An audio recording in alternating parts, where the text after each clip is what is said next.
وندخل على أقوى 10 أنميات في القائمة دي. في المركز العاشر مع أحد أقوى الأنميات المدرسية المثيرة، شارلوت.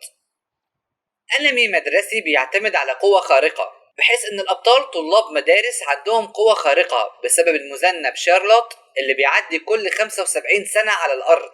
والمذنب ده هيأثر على الطلاب دول لما كانوا صغيرين وخلاهم بقدرات خارقة مختلفة، بحيث إن البطل عنده قدرة التحكم في الأشخاص بشكل كامل لمدة 5 ثواني، واستخدم القدرة دي للغش في الامتحانات.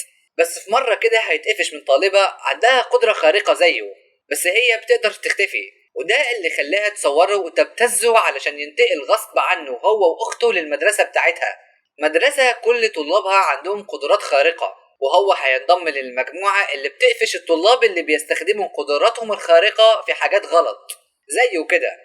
فتخيلوا بقى المواقف اللي هيتعرضوا ليها. وكمان هيعرف قدام بأنه بيستخدم جزء بسيط من قدراته، لأنه قدراته أقوى من كده بكتير. محدش يقدر ينكر ان فكرة الانمي حلوة وتشد، وطبعا بحوار قفش الطلاب ده معناه بان الانمي فيه مواقف كوميدية لا تعد ولا تحصى.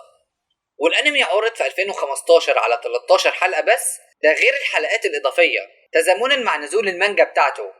والغريب بان انمي بفكرة زي كده مفيش مواسم جديدة منه، فكرته ممكن يتعمل منها مواسم كتير. مش عارف الافكار خلصت ولا ايه. والانمي يعتبر نظيف، إلا كان منظر شبه عري كده، فوجب التنويه.